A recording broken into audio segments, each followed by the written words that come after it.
Good morning students, welcome back. We are going to start our next topic and the topic is government budget. Finally जो है हमने 10th chapter जो start किया है, 9th chapter तक हमने complete कर लिया था. अगर वहाँ तक आपको कोई प्रॉब्लम आती है then you have to ask, okay. अगर आपको कोई भी प्रॉब्लम आती है तो आप पूछ लीजिएगा. आगे जो हम पढ़ने वाले हैं वो हमारा 11th चैप्टर है. मुझे पता है कि मैंने आपको कहा था कि मैं इस चैप्टर के बाद नेक्स्ट बुक स्टार्ट कराऊंगी, बट आई फील दैट अगर हमारा जो फ्लो चल रहा है, जैसे हमने फिस्कल पॉलिसी और मॉनेटरी पॉलिसी जो है लास्ट टाइम पढ़ी थी और मैंने आपको उससे रिलेटेड कुछ बातें बताई थी जो यहाँ पर आपकी यूजफुल हो सकती हैं, तो मैं सोच रही हूँ कि जो लिंक है उसको ना तोड़ा जाए और वो जो बुक है वो हम स्किप करके अभी इसको हम कंटिन्यू कर लेते हैं.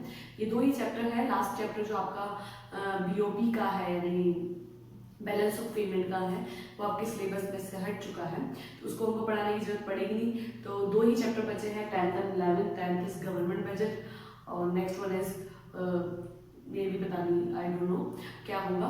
तो जो भी है हम 10th और 11th चैप्टर को कंप्लीट करने के बाद हमारी दूसरी बुक देखते हैं. ठीक है स्टूडेंट्स, तो अगर आपको उस चैप्टर तक कोई प्रॉब्लम आती है तो आप पूछ लीजिएगा. आज जो हम गवर्नमेंट बजट पढ़ने वाले हैं, आपकी जो फिस्कल पॉलिसी और मॉनेटरी पॉलिसी आपने लास्ट टाइम देखी थी उससे रिलेटेड का मतलब हम कह सकते हैं कि आपने वहाँ फिस्कल पॉलिसी और मॉनेटरी पॉलिसी जो पढ़ी थी वो गवर्नमेंट के हथियार थे या गवर्नमेंट की पॉलिसीज थी, जो बजटरी पॉलिसी भी हम कह सकते हैं. ठीक है, तो यहाँ जो है हम पढ़ने वाले हैं बजट के बारे में. तो फाइल देखिए, गवर्नमेंट बजट होता क्या है. एक तरह से ये एक स्टेटमेंट है.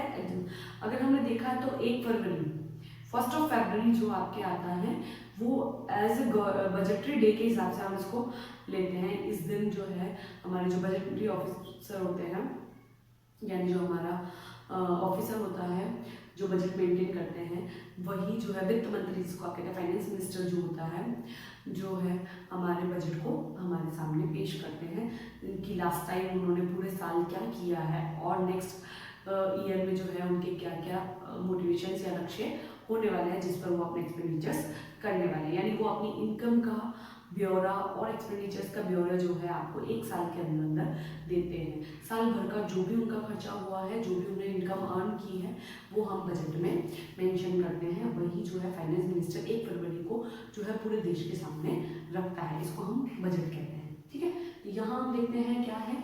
फर्स्टली 2 पॉइंट्स मैं एक्सप्लेन करने से पहले आपको बताती हूँ what is government budget. GB is a statement of expected receipts and expected expenditures of the government. Expected receipts और expended expenditures यानी क्या उनको मिलने वाला है और क्या वो खर्च करने वाले हैं, उसका एक जो स्टेटमेंट होता है वो रिवील करते हैं.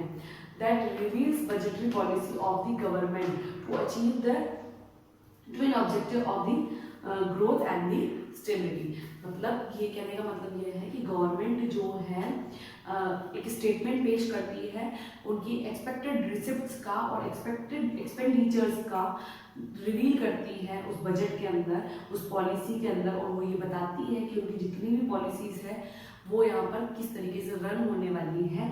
एक उनके पीछे जो है जितना भी बजट बता रहे हैं उनके पीछे जो ऑब्जेक्ट होता है उनका वो ये ऑब्जेक्टिव होता है कि वो जो है ग्रोथ और स्टेबिलिटी को साथ में लेके चले. ठीक है, अब आपको समझना चाहिए कि गवर्नमेंट, मैंने आपको पहले प्रीवियस क्लासेस में बताया है कि हमारे सामने जो होता है y = c + i + g होता है. तो c और i तो ऐसी चीज़ें हैं जो सेल्फिश होती हैं. कंज्यूम करने वाला सेटिस्फेक्शन के लिए कंज्यूम करता है, इन्वेस्टमेंट करने वाला प्रॉफिट के लिए इन्वेस्टमेंट करता है.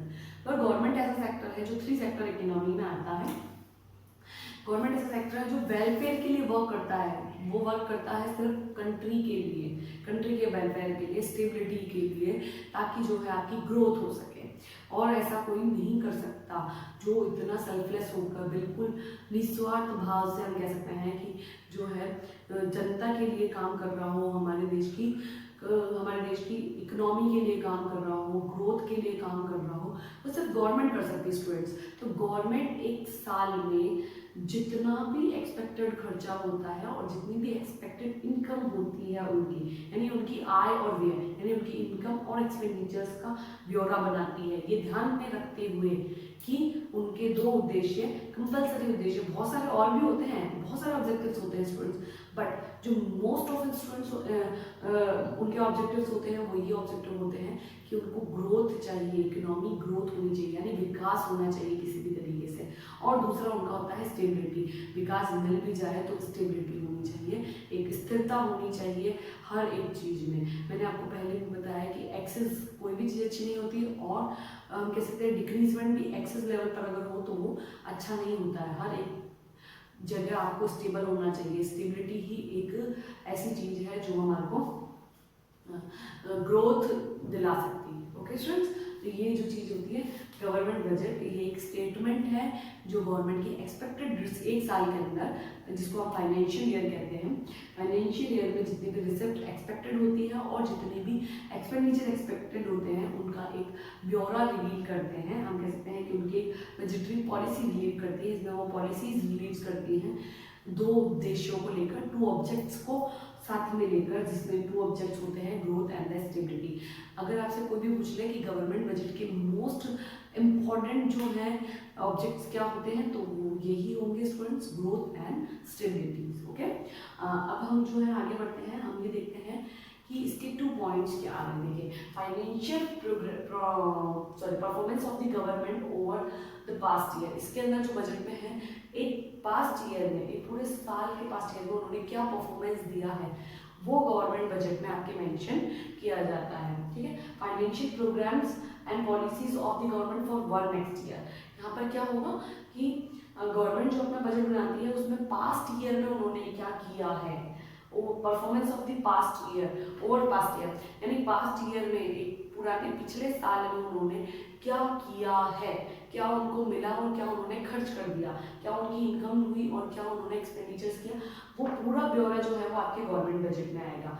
And the next one is financial programme policies of the government for the next year. यहाँ पर क्या है, साथ ही साथ वो ये भी रिवील करती है कि वो अगले साल में और क्या क्या पॉलिसीज पर खर्चा करने वाली है, और हम कह सकते हैं कि उनको कहाँ से इनकम जनरेट होने वाली है, और हम ये भी कह सकते हैं साथ में कि वो प्रोग्राम बनाती है कि अब उनको अगले साल क्या करना है जिससे उनको ग्रोथ और स्टेबिलिटी मिल सके।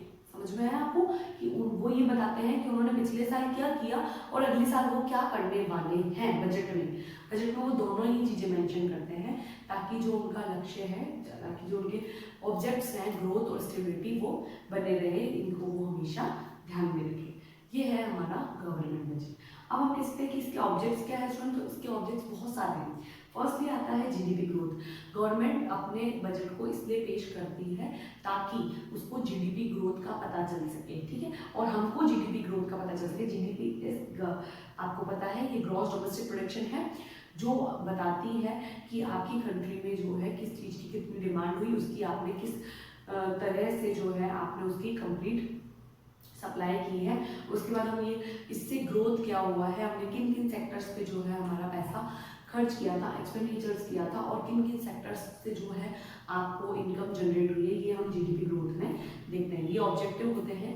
जीडीपी ग्रोथ ऐसा ऑब्जेक्टिव है जिसके लिए हमको काम करना होता है। ग्रोथ में जीडीपी ग्रोथ भी आता है, हमको लगातार नेशनल इनकम को इंक्रीज देखनी है, तो हमको गवर्नमेंट बजट में कुछ पॉलिसीज जो है वो इस तरीके से बनानी पड़ेगी ताकि जो हमारी ग्रोथ है, वो जीडीपी की जो ग्रोथ है वो लगातार बनी रहे।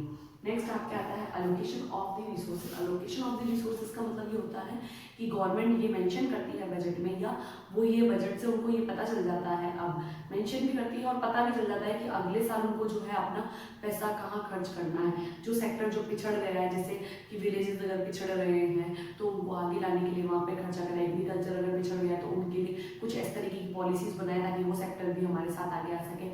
मैंने आपको बताया होगा कि आपके 3 सेक्टर ऑफ इकोनॉमीज होती है, primary, secondary and third sector also available. Primary में वो जो है हमारे एग्रीकल्चर आता है, फिर इंडस्ट्रीज आती है, फिर हमारा जो कम्युनिकेशन सेक्टर आता है। तो अगर तीनों जो सेक्टर्स हैं वो एक दूसरे से लिंक्ड होते हैं। एक में भी अगर हमने कह सकते हैं कि इन्वेस्टमेंट सही नहीं किया है, या कह सकते हैं कि जो है इनकम जनरेट नहीं करते हैं, तो अगला वाला सेक्टर पे इफेक्ट पड़ता है। तो हमको जो है अपने रिसोर्सेज को इस तरीके से एलोकेट करना है ताकि जो है स्टेबिलिटी बनी रहे, ग्रोथ होती रहे, कोई भी सेक्टर पिछड़ ना जाए, किसी भी तरीके से किसी को कोई प्रॉब्लम ना हो, जो वेलफेयर है वो साथ में चलता रहे। हम जीडीपी ग्रोथ के साथ में ये भी देखते हैं कि हमारी ग्रोथ होने के साथ साथ हमारे वेलफेयर भी मिलना चाहिए, यानी शांति हो, कोई प्रॉब्लम्स ना हो, लोग जो है वो डर के ना जी रहे हो, उनको एम्प्लॉयमेंट अवेलेबल हो सके, उनको कोई फाइनेंशियली प्रॉब्लम ना आए, ये सारी चीज़ें हमको साथ में देखनी पड़ती है। तो ये और भी ऑब्जेक्ट्स हैं स्टूडेंट जो हम नेक्स्ट क्लास में देखेंगे। अगर आपको इनसे रिलेटेड कोई प्रॉब्लम आती है तो आप पूछिएगा। Okay students, thank you.